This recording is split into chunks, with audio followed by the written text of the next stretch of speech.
औज़ुबिल्लाहिमिनश्शैतानिर्रजीम बिस्मिल्लाहिर्रहमानिर्रहीम। Dear students, अस्सलामु अलैकुम व रहमतुल्लाहि व बरकातुहू। रब्बि इश्रह ली सदरी व यस्सिर ली अमरी वहलुल उक़दतम मिन लिसानी यफ़क़हू क़ौली। ज़िदनी इल्मा रब्बि ज़िदनी इल्मा रब्बि ज़िदनी इल्मा। अल्लाहुम्मा इन्नी अस्अलुका इल्मन नाफ़िअ व रिज़्क़न तय्यिबा व अमलन मुतक़ब्बला। अल्लाहुम्मा अल्लिमनी अल किताब वल हिसाब। अल्लाहुम्मा ज़क्किरनी मिन्हु मा नसीत व अल्लिमनी मिन्हु मा जहिलतु। अल्लाहुम्मा ख़ुज़ बियदी। ये स्टूडेंट्स, आज हम लोग HTML5 का लेक्चर नंबर 3 स्टार्ट करने जा रहे हैं। जैसा कि मैंने आपको अपने प्रीवियस लेक्चर में मेंशन किया था कि इंशाल्लाह लेक्चर नंबर 3 से हम लोग अपना कोडिंग फेज़ जो है उसे स्टार्ट करेंगे। तो चलिए आइए अपने काम का आगाज़ करते हैं। बातें कम करेंगे, काम ज़्यादा करेंगे। तो types of tags on the basis of their functionalities और देयर फंक्शंस। आज हम लोगों ने डिस्कस करना है फॉर्मेटिंग टैग्स को। और अब हम लोग चलते हैं अपने कोडिंग पेज की तरफ।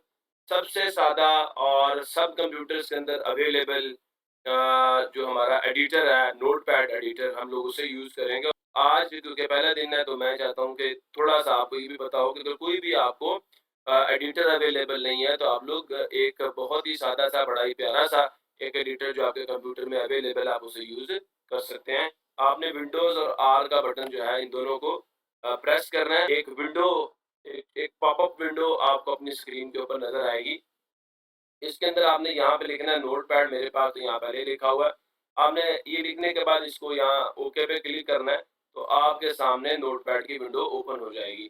फिर यहाँ फॉर्मेटिंग के ऊपर आपने जाना है, फ़ॉन्ट्स पे आपने जाना है। यहाँ जाके आप लोगों ने इसका साइज़ जो है उसे आप लोगों ने सेट कर लेना है। अगर साइज़ छोटा होगा तो आपको मेरी स्क्रीन के ऊपर जो मैं आपको कोडिंग करके दिखाऊँगा, देखने में थोड़ी-सी परेशानी का सामना करना पड़ेगा। सो देयरफॉर मैं यहाँ पे अभी थोड़ा-सा साइज़ बढ़ा रखूँगा। तो यहाँ से आप जो भी फ़ॉन्ट यूज़ करना चाहते हैं, आप लोग उसे यूज़ करें। आप उसे सिलेक्ट करें। फ़ॉन्ट के स्टाइल्स आप यहाँ से अप्लाई करें। बोल्ड हो, इटैलिक हो, सिर्फ़ बोल्ड हो, सिर्फ़ इटैलिक हो या रेगुलर हो, जो भी आपको पसंद हो आप यहाँ से अप्लाई कर सकते हैं। ओके पे क्लिक करते हैं। जैसा कि मैंने आपको पहले बताया था, जब भी आप लोगों ने HTML का डॉक्यूमेंट जो है उसे प्रिपेयर करना शुरू करना है, तो लगभग 5 ऐसे टैग्स हैं जो आपको बार-बार लिखने पड़ेंगे। सबसे पहला जो मैंने आपको बताया था, आपने एंगल ब्रैकेट स्टार्ट करनी है, साइन ऑफ एक्सक्लेमेशन डालना है और ये यहाँ पे लिखना है डॉक टाइप स्पेस देके यहाँ पे HTML लिख देना है और इस एंगल ब्रैकेट को क्लोज कर देना है। ये चीज़ बताती है कि ये कोड HTML के किस वर्जन में लिखा जा रहा है। नेक्स्ट आप लोगों ने काम करना है, HTML का टैग स्टार्ट करना है। और मैं अब ज़्यादा जो है राइटिंग नहीं करूँगा। मैं कोशिश करूँगा ज़्यादा से ज़्यादा कोड को कॉपी पेस्ट करूँ ताकि आपको भी तरीकाकार आए कि मिनिमम टाइम में मैक्सिमम कोड किस तरह लिखा जाता है। ये मैंने जी इसको कॉपी कर लिया और इंटर दबा के 2-3 लाइनें मैं नीचे आ गया और इसी टैग के अंदर अगर हम लोग शुरू में यहाँ पे फॉरवर्ड स्लैश डाल दें, तो ये हमारा जो है HTML का टैग क्लोज हो जाएगा। अगर वो लोग जो बिल्कुल न्यू हैं, उन्हें नहीं पता फॉरवर्ड स्लैश कहाँ से डालते हैं, एंगल ब्रैकेट कहाँ से डालते हैं, तो ये ऑन स्क्रीन मैं आपको कीबोर्ड दिखा रहा हूँ। ये फॉरवर्ड स्लैश यहाँ से डलेगी और ये जो साइन है ना, लेस देन और ग्रेटर देन के साइंस जो हैं, जब आप शिफ्ट क्लिक करेंगे तो तब आप इन सिंबल्स को यहाँ से यूज़ कर सकते हैं, डाल सकते हैं। फिलहाल क्योंकि मैंने डाल दिए हैं, लिहाजा अब हम आगे चलते हैं। HTML के टैग हमने स्टार्ट किया, HTML के टैग को हमने क्लोज कर दिया। अब इसी HTML के अंदर मज़ीद 2 टैग्स हम लोग और डालेंगे। हेड, इसको मैंने कॉपी किया और इसी को मैं यहाँ पे पेस्ट कर देता हूँ और यहाँ पे मैं एक फॉरवर्ड स्लैश डाल देता हूँ। सिमिलरली हम लोग हेड के नीचे एक और टैग स्टार्ट करते हैं बॉडी का। जैसे हम इंसानों का हेड और बॉडी होती है ना, इसी तरह यहाँ पे भी हमने हेड का टैग देना और बॉडी का टैग देना। मैंने इसको सिलेक्ट किया, कंट्रोल सी किया और यहाँ जाके अब मैं क्या करूँगा, इसी को पेस्ट करके इसका एंडिंग टैग बना दूंगा फॉरवर्ड स्लैश डाल के। बहुत आसान काम है। सबसे पहले आपने डॉक टाइप HTML लिखना है, ये वर्जन बताएगा HTML का। फिर आप लोगों ने HTML का टैग स्टार्ट कर लिया, उसको एंड कर लिया। इसके अंदर मजीद आपने 2 पोर्शंस बनाने हैं। ये एक बड़ा कंटेनर है ये। इस कंटेनर के अंदर मजीद 2 खाने आपने बनाने हैं, एक हेड का और दूसरा बॉडी का। हेड के अंदर हम लोग क्या डालते हैं, मेटा डाटा डालते हैं, मेटा टैग्स डालते हैं, या जो हमारे डॉक्यूमेंट का टाइटल होता है हम वो डालते हैं। चलिए मैं यहाँ पे अब टाइटल का टैग स्टार्ट करता हूँ। तो मैंने क्लोज कर दिया। इसी को मैं सिलेक्ट करता हूँ, कंट्रोल सी करके इसको मैं यहाँ पेस्ट करता हूँ और यहाँ फॉरवर्ड स्लैश डाल के मैं इसको क्लोज कर देता हूँ। क्योंकि आज हम लोग डिस्कस कर रहे हैं फॉर्मेटिंग टैग्स को, मैं यहाँ पे फॉर्मेटिंग टैग्स लिख देता हूँ और इसको सेव करते हैं। सेव करने के बहुत सारे तरीके हैं। आप फाइल पे जाएं, यहाँ पे सेव है, या तो शॉर्टकट की या कंट्रोल के साथ आप एस को दबाएं तो फिर भी आपके सामने एक विंडो पॉपअप करेगी। यहाँ से आप लोग अपनी लोकेशन को चूज कर लें जहाँ भी आपने इस फाइल को सेव करना है। मैं डी ड्राइव को यहाँ से दिस पीसी से चूज करता हूँ, यहाँ दिस पीसी से मैं डी ड्राइव को चूज करता हूँ और यहाँ मेरे पास एक फोल्डर है वेब डेवलपमेंट का, मैं यहाँ चला जाता हूँ और वेब डेवलपमेंट में जाके मैं यहाँ पे एक और न्यू फोल्डर बना लेता हूँ, फॉर्मेटिंग टैग्स का। क्लिक करता हूँ, ओके हो गया, नाम मैंने रख लिया इसका। इसके अंदर इंटर करते हैं और यहाँ पे जाके हम लोग इस फाइल को सेव करते हैं। फाइल का नाम हम लोग रख देते हैं जी फॉर्मेटिंग, सिर्फ फॉर्मेटिंग डाल देते हैं .html। साथ लाजमी लिखिएगा, अगर आप नहीं लिखेंगे तो ये फाइल ब्राउज़र में ओपन नहीं होगी। फॉर्मेटिंग .html मैंने लिखा और मैंने सेव कर दिया। और अब हम जाते हैं जी अपने डॉक्यूमेंट पे। ये वेब डेवलपमेंट का फोल्डर आ गया और यहाँ पे हम लोग जी फॉर्मेटिंग का जो हमारा फोल्डर है, ये फॉर्मेटिंग टैग्स का फोल्डर है, हमने इसको ओपन कर लिया और यहाँ जाके हम लोग क्या करते हैं, इसको ओपन कर लेते हैं क्रोम में।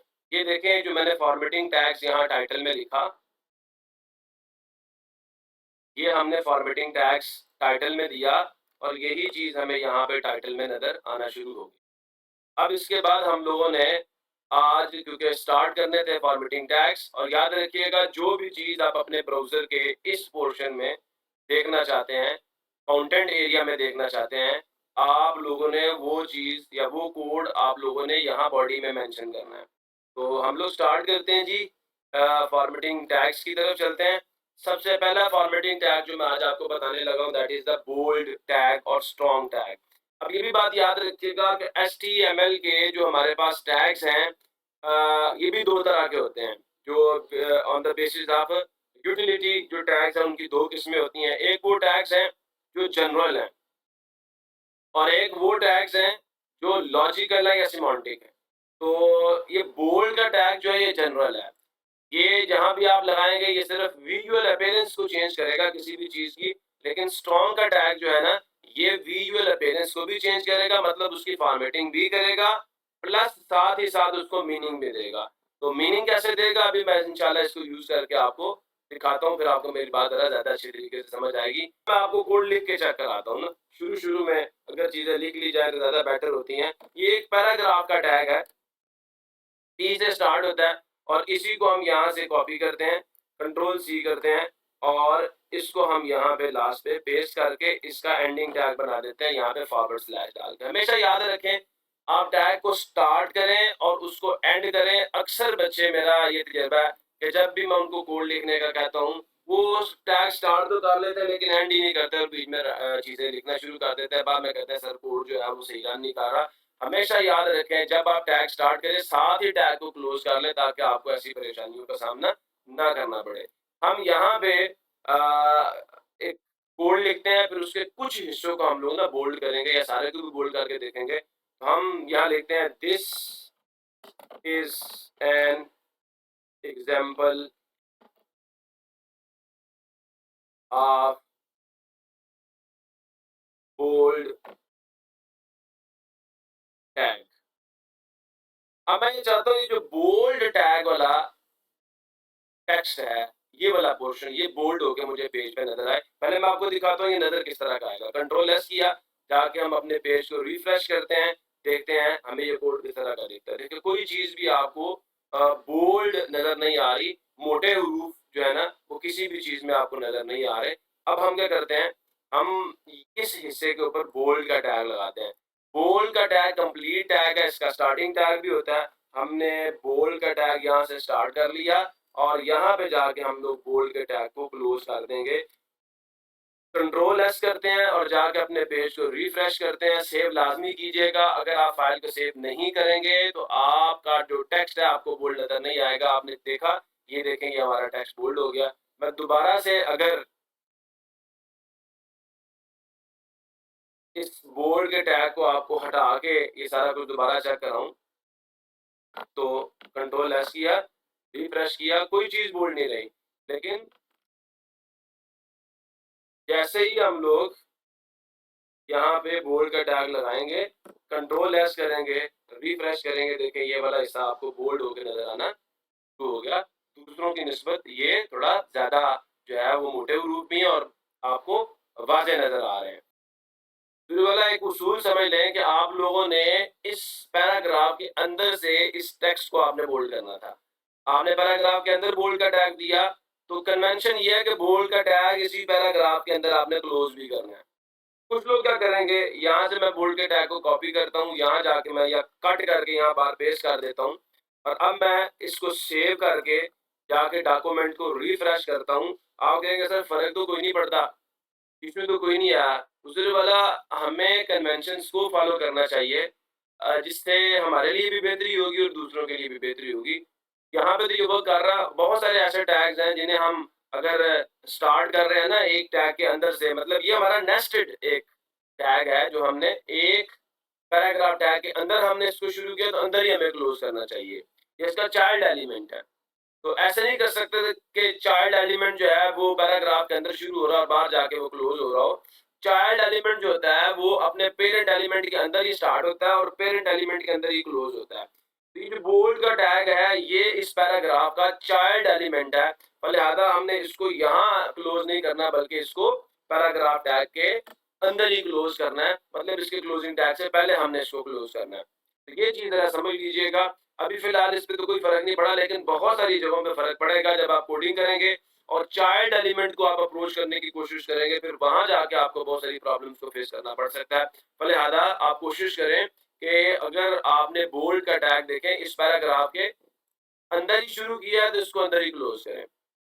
प्लस एक और चीज आपको दिखाता हूँ, अगर मैं बोल्ड का टैग यहाँ से कट करता हूँ कंट्रोल एक्स करके और यहाँ जाके पेस्ट करता हूँ, कंट्रोल एस करता हूँ सेव के लिए और जाके मैं आपको ये कोड दिखाता हूँ तो ये सारा का सारा बोल्ड हो जाएगा। तो this is the method to use the bold tag, जिसके जरिए से आप अपने टेक्स्ट को बोल्ड कर सकते हैं, आप उसको बड़ा करके दिखा सकते हैं, मोटा करके दिखा सकते हैं, मोटे हरूफ आप कर सकते हैं। और ये चीज हम लोग यूज करते हैं टाइटल्स वगैरह बनाने के लिए या किसी नेम को प्रोमिनेंट करने के लिए या रीडर की अटेंशन को हासिल करने के लिए। यहाँ पे मैं एक पैराग्राफ का टैग स्टार्ट करता हूँ और पैराग्राफ का टैग टैग जो है उसे मैं क्लोज करता हूँ। और अब हम एग्जांपल देखने जा रहे हैं इटैलिक टेक्स्ट की और जो एम्फेसाइज्ड टेक्स्ट है उसकी एग्जांपल्स हम देखने जा रहे हैं। इटैलिक टेक्स्ट हम कब यूज करते हैं, जब हम लोग किसी दूसरी लैंग्वेज का वर्ड अपनी जो हमारा टेक्स्ट है उसके अंदर यूज कर रहे हो, या अगर हम लोग किसी आयत का फॉर एग्जांपल तर्जमा लिखने जा रहे हैं ना, तो डिफरेंशिएट करने के लिए दूसरे टेक्स्ट से हम लोग इटैलिक टेक्स्ट जो है उसे यूज करते हैं। और सिमिलरली जो एम्फेसाइज्ड टेक्स्ट है या एम्फेसाइज का जो हमारे पास टैग हम उसको कहाँ पे यूज करते हैं, तो हुजूर वाला एम्फेसाइज का जो हमारे पास टैग है उसको हम लोग अंदाज़े गुफ्तगू बयान करने के लिए इस्तेमाल करते हैं। और ये बात आपको इंशाल्लाह मैं डिफरेंट एग्जांपल्स दे के समझाऊंगा। पहले हम इन दोनों में फ़र्क देखें कि क्या फ़र्क है। This is an example of, मैंने इटैलिक का टैग स्टार्ट किया, इटैलिक का टैग क्लोज कर दिया और इसके दरमियान में एक टेक्स्ट डाल देता हूँ।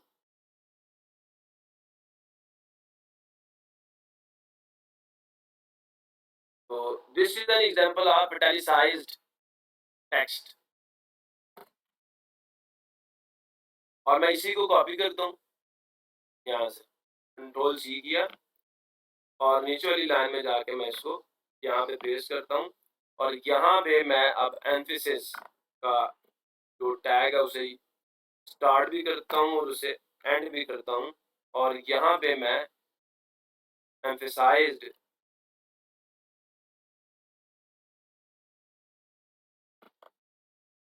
देता हूँ जी, कंट्रोल एस किया। ये आप जरा देखिएगा, this is an example of italicised text. अब ये रिप्रेजेंटेशन और ये रिप्रेजेंटेशन दोनों सेम है, दोनों ने फॉर्मेटिंग की है टेक्स्ट की। फर्क कहाँ पे है? ये एक फिजिकल टैग है और ये एक सिमांटिक या लॉजिकल टैग है। ये फॉर्मेटिंग भी करेगा और साथ ही साथ आपके टेक्स्ट के साथ एक अंदाज को भी एसोसिएट करेगा कि ये वर्ड किस अंदाज में स्पीकर ने जो है अदा किया। जैसे वो एक वो मुझे अब याद आ गया, आमिर खान की एक मूवी है पीके वाली। उस मूवी के अंदर ना वो बताता है कि यहाँ जो ज़मीन के ऊपर इंसान रहते हैं, यहाँ पे इनके अल्फाज के साथ-साथ इनके अल्फाज को अदा करने के अंदाज के ऊपर भी ज़ोर देना पड़ता है, फिर आपको जाके कहीं बात समझ आएगी। अरे हमरे गोले पे तो कोनो भाषा ही नहीं है, माइंड से बतियाते हैं, कोनो कंफ्यूजन ही नहीं। यहाँ तो बोलते कुछ हैं और मतबल कुछ और निकलता है। एक एक शब्द के चार चार मतबल, ऐसे मुंडी हिलाओ और बोलो अच्छा है, मतबल सब ठीक ठाक है, वेरी गुड। आंख बड़ी करके बोलो अच्छा है तो मतलब साख में है। तुम्हारी अम्मा का एक्सीडेंट हो गया, अच्छा साख। फिर गुस्सा आता है तो आवाज लौड हो जाती है, अच्छा हमको सिखा रिया है, अच्छा। और जब सोचते हैं तो लंबा वाला अच्छा। अच्छा, शब्द के साथ साथ एक्सप्रेशन पर भी ध्यान देना पड़ता है, तब जाके बात समझ में आती है ससुरी। बहुत है कंफ्यूजन है, पूरा 6 घंटा लगा हमको। और बहुत सारी उसने एग्जांपल्स दी हैं उसके अंदर कि हाँ जी, अगर कोई आपकी बात सुन रहा है और वो अच्छा ऊँची से कहता है, तो इसका मतलब है कि ये कोई जो है अमेज़िंग बात है, कोई नई बात है। और एक बंदे को आप बात कह रहे हैं कि बात सुना रहे हैं कि और वो कह रहा है अच्छा। तो इसका मतलब यही है कि उसको बात समझ आ रही है। एक बंदा समझ के अंदाज़ में अच्छा कह रहा है, और एक बंदा जो है वो अच्छा कहता है, या आपका अब्बा जी आपकी कोई बात सुन के आपको ये कह दे कि अच्छा, तो आपको समझ आ जाएगी कि क्या बाबा जी गुस्सा कर गए हैं। तो एक वर्ड का अदा करने का अंदाज है, अगर ऊँची आवाज़ में अच्छा कह दिया तो भई आज खैर नहीं है, आज पिटाई लग जाएगी। और आप अपने अब्बा से बात कर रहे हैं और आपके अब्बा अच्छा ठीक है, अच्छा। दिस मीन उन्हें आपकी बात समझ आ रही है और उनको आपके साथ किसी किस्म का इख्तलाफ नहीं है। तो एक ही वर्ड है, लेकिन उसका जो अदा करने का अंदाज़ है, वो आपके सेंटेंस के मीनिंग को टोटली एंटायरली चेंज करके रख देता है। तो अभी मैं कुछ एग्जांपल्स आपको एम्फसाइज्ड जो टेक्स्ट है उसकी दूँगा। इटैलिक जो टेक्स्ट है वो याद रखिएगा, हम लोग क्या करते हैं अपने टेक्स्ट को बाकी टेक्स्ट से डिफरेंशिएट करने के लिए यूज़ करते हैं, और ख़ास तौर पे जब हम लोगों ने किसी पुरानी आयत का तर्जुमा जो है उसको अपने टेक्स्ट के अंदर लिखना हो, तो ये फ़र्क करने के लिए कि ये दूसरे टेक्स्ट से जो है वो डिफरेंट है, और किसी मुक़द्दस किताब का तर्जुमा तो हम लोग जो है इटैलिक टेक्स्ट को यूज़ करते हैं। लेकिन इटैलिक टेक्स्ट का जो टैग है, जो इटैलिक का टैग है, ये मीनिंग हरगिज़ एसोसिएट नहीं करता आपके जो है वो टेक्स्ट के साथ। ये ब्राउज़र को कोई मीनिंग नहीं बताता कि इस टेक्स्ट के साथ आपने ये मीनिंग एसोसिएट करना है या कोई अंदाज़ एसोसिएट करना है। तो ये एम्फसाइज़्ड का जो टेक्स्ट है या एम्फसाइज़ का जो टैग है, ये ब्राउज़र को ये भी बताता है कि ये जो चीज़ थी या ये जो पार्ट ऑफ द सेंटेंस था, इसको बोलते हुए जो स्पीकर था उसने इसके ऊपर ज़ोर दिया था, जिससे जो बात का अंदाज़ है, जो गुफ्तगू का अंदाज़ है, वो टोटली एंटायरली चेंज हो जाएगा, गुफ्तगू के मीनिंग चेंज हो जाएँगे, सेंटेंस के मीनिंग चेंज हो जाएँगे। तो हम कुछ एग्ज़ाम्पल्स देखते हैं जी। अभी यहाँ मेरे पास ये 3 या 4 एग्ज़ाम्पल्स मेरे पास पड़ी हुई हैं। मैं ये सारी की सारी एग्ज़ाम्पल्स अभी आपको बताता हूँ।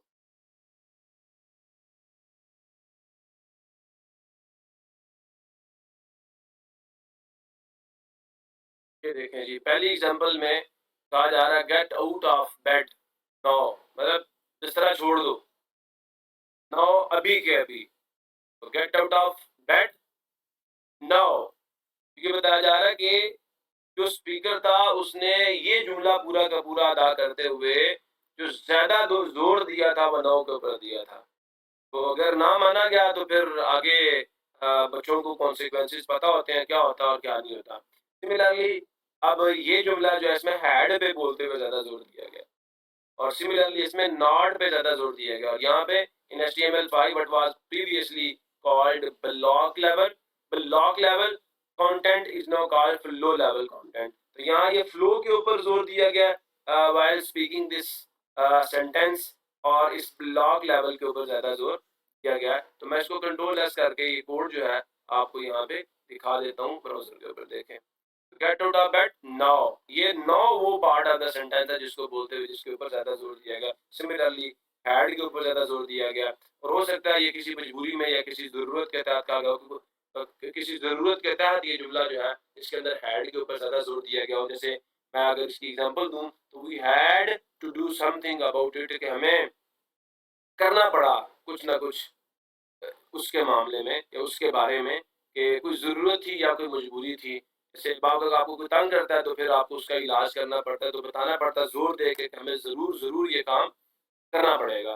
This is not a drill. लेकिन बाद का कुछ बच्चे फॉर एग्ज़ाम्पल अगर छुरी से खेल रहे हैं, दीवार के अंदर सुराख कर रहे हैं, तो उनकी वालदा पीछे से आवाज़ देती है कि ये कोई ड्रिल नहीं है, कोई वर्मा नहीं है, जिससे आप दीवार के अंदर सुराख कर रहे हैं। तो ये नॉट के ऊपर ज़्यादा ज़ोर दे के उन बच्चों को समझाया जा रहा है कि ऐसे ना करो। In HTML5 what was previously called block level, जिस चीज को पहले ब्लॉक लेवल कहा जाता था content is now called flow content. अब उसको क्या कहा जा रहा है, फ्लो कंटेंट कहा जा रहा है। तो ये फ्लो के ऊपर भी स्पीकर ने जोर दिया और ब्लॉक के ऊपर भी बोलते हुए स्पीकर ने ब्लॉक लेवल के ऊपर भी उसने जोर दिया। तो ये जो अंदाजे गुफ्तगू है ये उसको डिस्क्राइब करने के लिए यहाँ पे एम्फेसिस का टैग जो है उसे इस्तेमाल किया जा रहा है।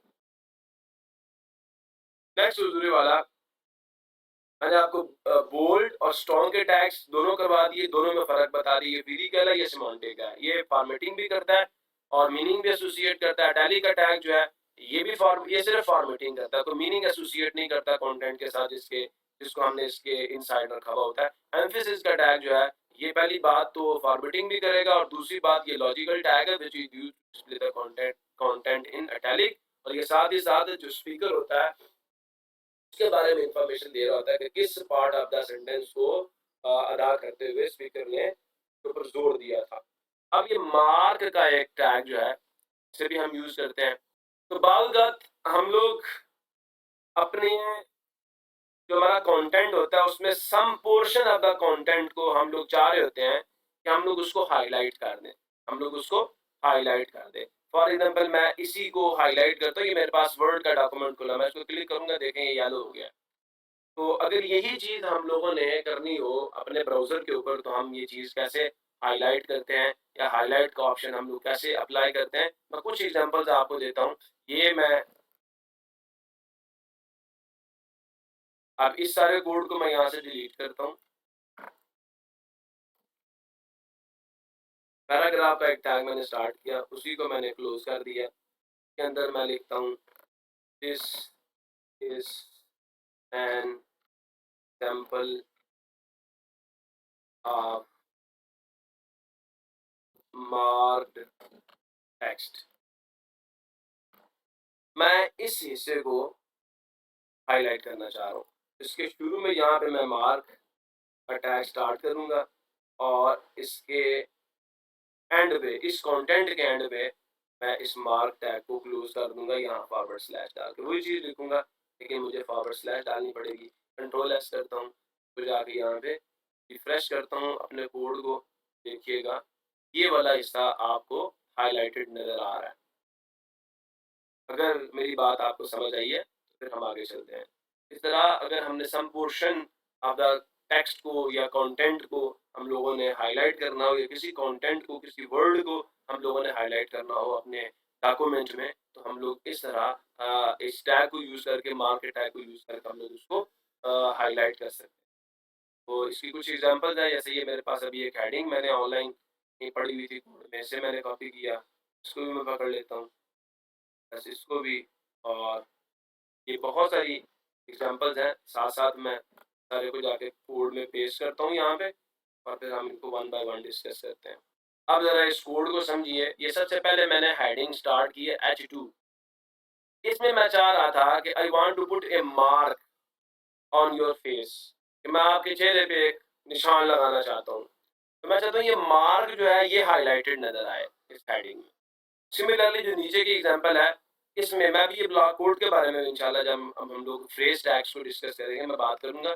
फ़िलहाल आप समझें कि ये हमारे पास ना ये वाला जो पोर्शन ऑफ द कंटेंट है, इस पूरे के पूरे पैराग्राफ में हम इसको हाइलाइट करना चाह रहे हैं। ये लिखा क्या हुआ है इसके पीछे भी फ़िलहाल ना जाएँ, सिर्फ़ ये देखें कि ये मेरे पास एक कंटेंट था, मैं इससे ब्लॉक कोड को भी ख़त्म कर देता हूँ, पैराग्राफ का टैग मैं यहाँ पे दे देता हूँ और पैराग्राफ का टैग मैं यहाँ पे दे देता हूँ। फिर दूसरा मेरे पास एक कंटेंट है और इस कंटेंट के अंदर मैं चाह रहा हूँ कि ये वाला पोर्शन जो है ना इसको मैं हाइलाइट कर दूँ। मैंने इसके शुरू में एक मार्कर टैग स्टार्ट कर दिया और एंड कर दिया। अब ये आप पे टोटली एंटायरली डिपेंडेंट है कि आप जो कंटेंट लिखने जा रहे हैं, हर वेबसाइट के लिहाज से कंटेंट डिफरेंट होगा। आप किस कंटेंट को हाइलाइट करना चाह रहे हैं। जो सबसे ज़्यादा इम्पोर्टेंट चीज़ें होती हैं ना, उन्हीं को हम अक्सर हाइलाइट हाइलाइट कर रहे होते हैं। तो किस चीज़ को हाइलाइट करने की आपको ज़रूरत है, आपने सिंपली करना क्या है, उस कंटेंट के शुरू में भी आपने मार्कर टैग दे देना और जहाँ तक आपने हाइलाइट करना उसके लास्ट में मार्कर टैग को आपने दे। सिमिलरली यहाँ पे एक एग्जांपल है कि सर्च रिजल्ट्स फॉर स्लैमेंडर। पैराग्राफ में ये एक आपका कंटेंट लिखा, कहता है मैंने ये जो है ना स्लैमेंडर, ये आपका एक कीवर्ड है, आपने इसको हाइलाइट करना है। फिर इसके नीचे एक हॉरिजॉन्टल जो है वो रूल आ जाएगा, एक लाइन आ जाएगी। फिर देखें सेवरल स्पीशीज ऑफ स्लैमेंडर, जहाँ-जहाँ स्लैमेंडर का नाम आएगा वहाँ-वहाँ आपने इसको हाइलाइट करना शुरू कर दिया। ये कीवर्ड है, इसको आप हाइलाइट करते जा रहे हैं। मैं इसको कंट्रोल एस करके आपको ये कोड जो है ब्राउज़र पे दिखाता हूँ, देखें। हमारी हेडिंग में हमने जिस चीज़ के ऊपर मार्क का टैग अप्लाई किया था वो चीज़ हाइलाइट हुई।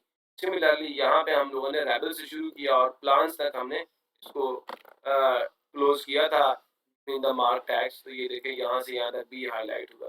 तो स्लेमेंडर एक कीवर्ड था, उसको हम हाइलाइट करना चाह रहे थे, वो हाइलाइट हो रहा है। और ये बड़ी मज़े की चीज़ आपको दिखा रहा हूँ कि यहाँ पे स्लेमेंडर का जो एस है उसे हाइलाइट नहीं किया जा रहा, सिर्फ स्लेमेंडर को हाइलाइट किया जा रहा है। तो ये सिर्फ सिलेंडर को ही हाइलाइट करेगा, हालांकि उसने इसका एस भी छोड़ दिया है। चेक करें तो जहां तक आप जितना कंटेंट या जितना टेक्स्ट आपका मार्क टैग के अंदर रिजाइड करेगा, स्टार्टिंग और एंडिंग टैग के इन बिटवीन रिजाइड करेगा, वही टेक्स्ट आपका हाईलाइट होगा। अब ये हाईलाइट का जो ऑप्शन है, आप अपने कंटेंट में, अपनी वेबसाइट के, अपने वेब पेज के किस जगह पे आप अप्लाई करते हैं, totally entirely up to you. मेरा काम आपको ये बताना है कि अगर किसी कंटेंट को आप लोगों ने हाईलाइट करना है तो कैसे करना है। उस कंटेंट के स्टार्टिंग में और एंडिंग में आप मार्क टैग स्टार्ट करें और उसको क्लोज कर दें। तो इंशाल्लाह जब कोड रन होगा आपके ब्राउज़र के ऊपर, तो आपको ब्राउज़र के ऊपर तो वो चीज़ आपको हाइलाइटेड इंशाल्लाह नज़र आएगी।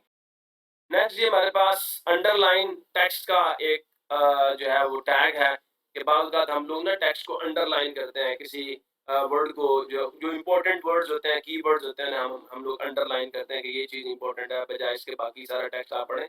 ये चीज़ें आप देख लें। तो हुज़ूर वाला ये काम हम कैसे करते हैं, सादा-सा काम है, कोई बड़ा काम नहीं है। जैसे फॉर एग्ज़ाम्पल ये जो चीज़ मार्क मैं कर रहा हूँ, मैं इसको अंडरलाइन भी करना चाहता हूँ। तो मैं इसके शुरू में यहाँ पे अंडरलाइन का टैग स्टार्ट करूँगा और सिमिलरली इसके लास्ट के ऊपर जाके मैं अंडरलाइन के टैग को क्लोज़ कर दूँगा और कंट्रोल एस करके जैसे मैं पेज को जाके यहाँ पे रिफ्रेश करूँगा, आप देखेंगे, देखें इसके नीचे एक लाइन आ गई है। तो ये भी फॉर्मेटिंग हम लोग करते हैं। बाद वक़्त हम लोगों ने अपने किसी टेक्स्ट को अंडरलाइन करना होता है, उसको उसको बाकी टेक्स्ट से डिफरेंशिएट करने के लिए और यूज़र की अटेंशन जो है उसे गेन करने के लिए हम लोग जो इम्पोर्टेंट कीवर्ड्स होते हैं, बाद वक़्त हमें उन्हें अंडरलाइन करके भी दिखा रहे होते हैं। बाद वक़्त हम लोग जो एरर्स होते हैं डॉक्यूमेंट के अंदर, उन्हें भी अंडरलाइन करके दिखा रहे होते हैं। तो अंडरलाइन कैसे करना है किसी टेक्स्ट को, मैंने आपको बता दिया। सिमिलरली आप कहते हैं कि ये पूरा का पूरा ही जो हेडिंग है आपकी अंडरलाइन हो जाए, तो आपने क्या करना है, मैं यहाँ से अंडरलाइन का टैग यहाँ से कट करता हूँ और यहाँ ला के मैं इसको शुरू पे पेस्ट कर देता हूँ। सिमिलरली ये जो क्लोजिंग टैग है, इसको मैं यहाँ से पकड़ता हूँ, कंट्रोल एक्स करता हूँ और यहाँ जाके मैं इसको पेस्ट कर देता हूँ। कंट्रोल एस किया, सेव हो गया कोड। अब जाके हम इसको रिफ्रेश करते हैं, देखें ये सारी की सारी आपकी जो हेडिंग थी वो क्या हो गई, वो हाईलाइट हो गई। मैं बाकी कोड यहाँ से डिलीट कर देता हूँ ताकि आपको समझने में आसानी हो। देखिए मैं रिफ्रेश करता हूँ, ये देखिए आपने अंडरलाइन कर ली है सारी की सारी हेडिंग को। तो अंडरलाइन करने के लिए हम लोग डू का टैग यूज़ करते हैं, जो कि मैं आपको दिखा चुका हूँ, सिखा चुका हूँ।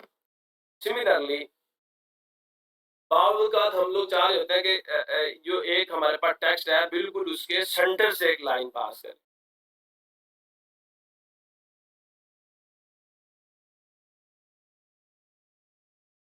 तो यहाँ हम लोग स्टार्ट करते हैं स्ट्राइक का टैग हम लोग स्टार्ट करते हैं। इसी को हम लोग यहाँ से कॉपी करते हैं और यहाँ जाके हम लोग क्या कर देते हैं, पेस्ट कर देते हैं और इसको क्लोज कर देते हैं।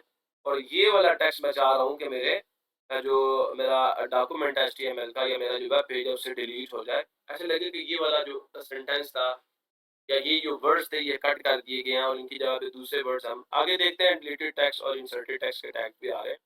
मैं चाह रहा हूँ इसके बिल्कुल सेंटर से एक लाइन जो है वो गुजरे। बात का जैसे हम लोग प्राइसेस को डिलीट कर देते हैं और नई प्राइसेस को शो करते हैं, स्ट्राइक का टैग हम लोग वहाँ पे भी यूज करते हैं। मैं कंट्रोल एस करता हूँ और जाके आपको आपका कोड दिखाता हूँ।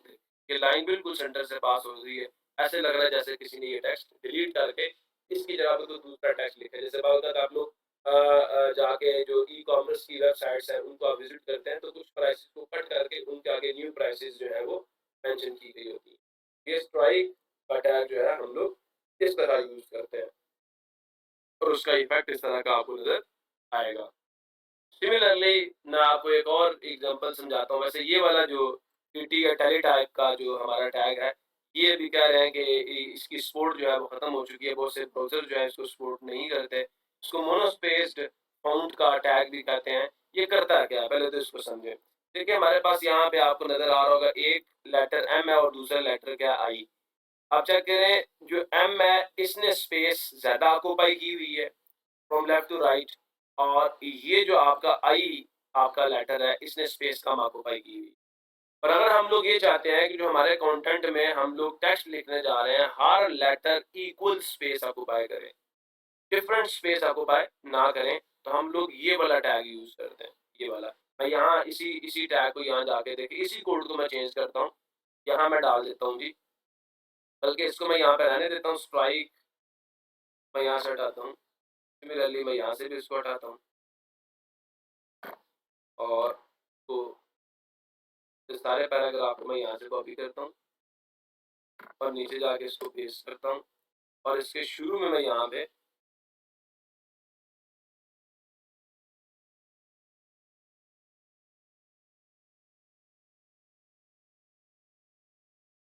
ये टैग स्टार्ट करता हूँ मोनोस्पेस फॉन्ट का या टेली टाइप का और यहाँ मैं इसको क्लोज कर देता हूँ। कंट्रोल एस करता हूँ, जाके जैसे कोड को रिफ्रेश करूंगा आपको बिग डिफरेंस देखिए ये एम ने स्पेस ज़्यादा ऑक्यूपाई की है और ए ने कम की है। लेकिन यहाँ पे जितनी स्पेस आपका ये डब्ल्यू ऑक्यूपाई कर रहा है उतना ही टी ऑक्यूपाई करेगा। हर आपका जो लेटर है वो इक्वल स्पेस ऑक्यूपाई करेगा, कोई ज़्यादा नहीं कोई कम नहीं। ये टेलीटाइप या जो मोनोस्पेस फॉन्ट का जो टैग है हम लोग इस पर्पस के लिए यूज़ करते हैं कि हमारे टेक्स्ट के अंदर जो हमारा हर लेटर है वो इक्वल स्पेस ऑक्यूपाई करे। ऐसा ना हो कि जो हमारा एम है वो ज़्यादा स्पेस ऑक्यूपाई करे और जो आई है वो कम स्पेस ऑक्यूपाई करे।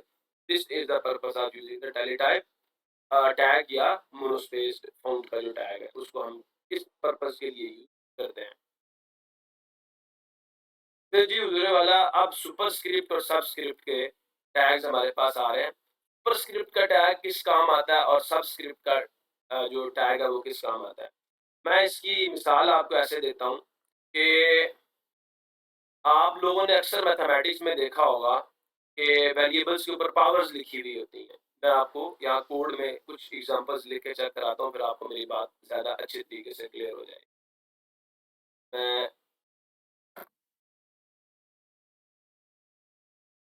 एक मैथमेटिकल एक्सप्रेशन जो है मैं यहाँ पे टाइप करता हूँ।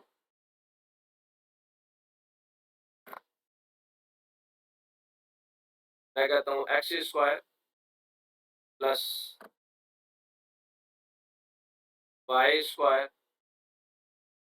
प्लस जेड स्क्वायर और कंट्रोल एस करके आपको कोड दिखाता हूँ जी। यहाँ पे ये देखिए ये पावर्स ऊपर नहीं गई, हालांकि मैं चाहता हूँ ये ऊपर चली जाए। ये कैसे होगा? मैं इस सारे को यहाँ से कॉपी करके नीचे वाले में पेस्ट करता हूँ पैराग्राफ में। तो ये मैंने यहाँ पे लिखा। अब मैं 2 को असल में इस x की पावर में या सुपरस्क्रिप्ट में लिखना चाहता हूँ। मैं यहाँ पे सुपरस्क्रिप्ट का टैग स्टार्ट करूँगा और इस 2 के बाद मैं सुपरस्क्रिप्ट के टैग को क्लोज़ कर दूँगा। और बाकियों के लिए मैं ये पहले जो सुपरस्क्रिप्ट का टैग है इसको कॉपी करता हूँ और इस 2 से पहले यहाँ पेस्ट कर देता हूँ और सिमिलरली इस 2 से पहले भी यहाँ पे पेस्ट कर देता हूँ। अब मैं क्या करता हूँ, ये जो क्लोजिंग टैग है इसको यहाँ से कॉपी करता हूँ इस 2 के बाद, क्योंकि मैंने जो 2 है या 3 है या 4 जो भी पावर में चीज़ें हैं मैं उनको पावर में लेके जाना चाहता हूँ।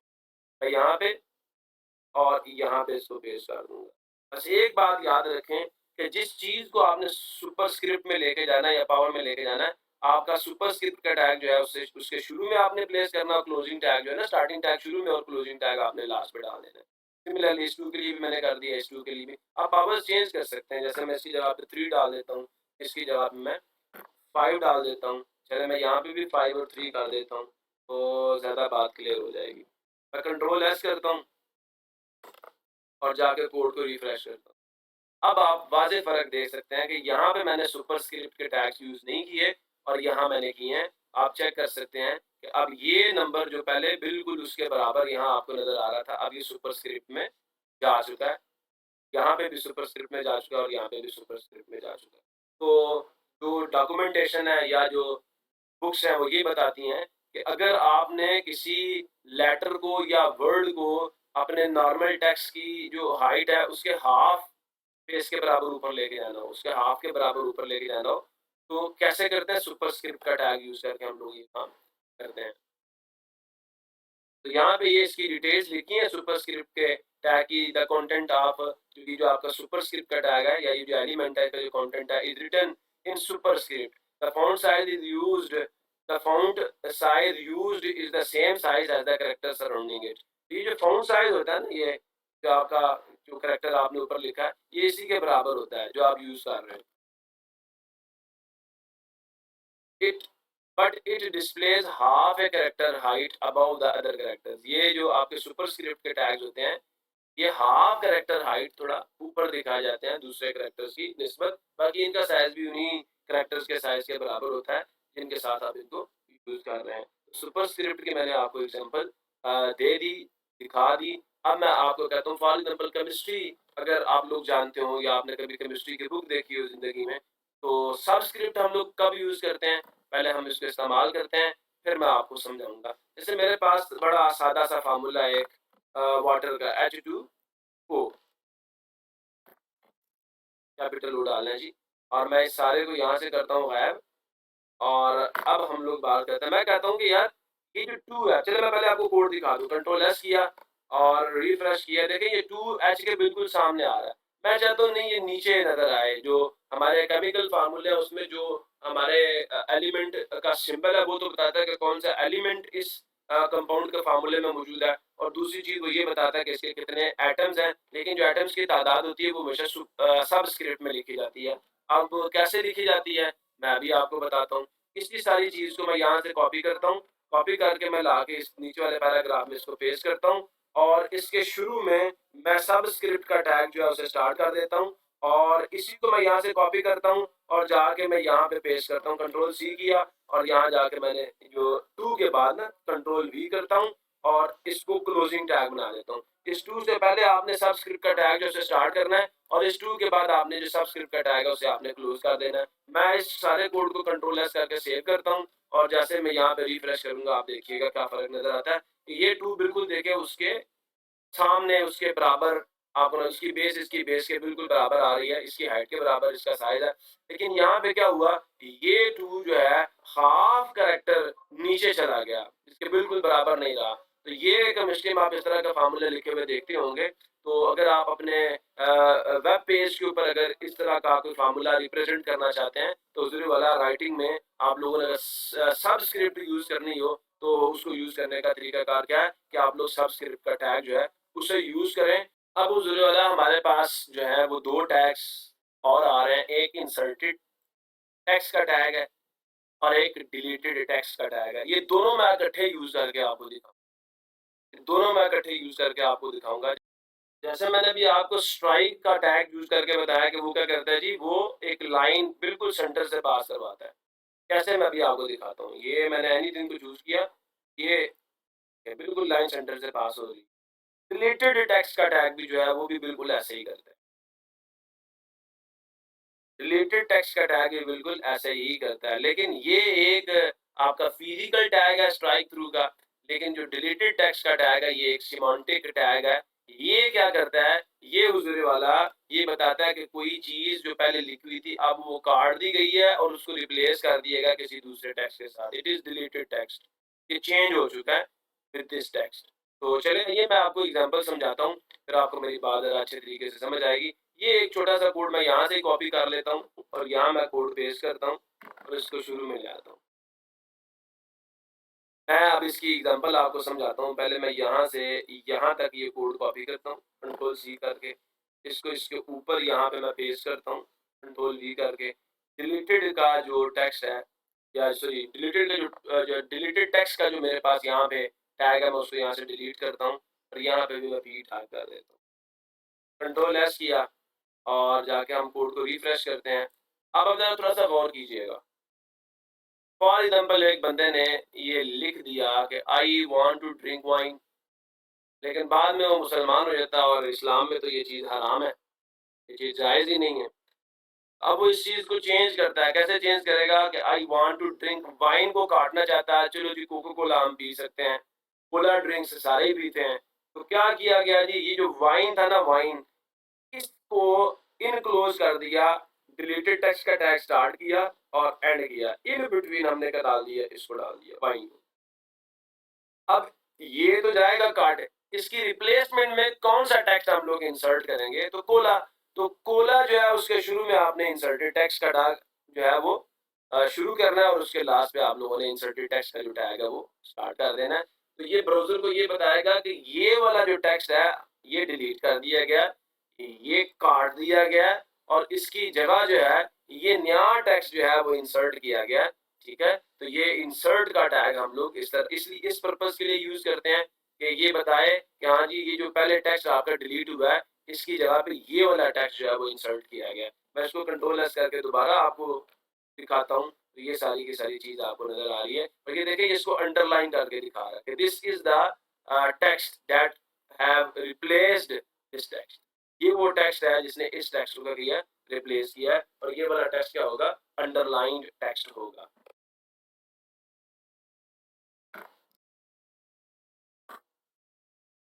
तो मेरे ख्याल में आपको इंसर्टेड टेक्स्ट के टैग का यूज़ भी समझ आ चुका होगा और डिलीटेड टेक्स्ट के टैग का यूज़ भी आपको समझ आ चुका होगा। तो ये यहाँ पे आपको मैंने इसकी एग्ज़ाम्पल भी दे दी, आपको समझा भी दिया।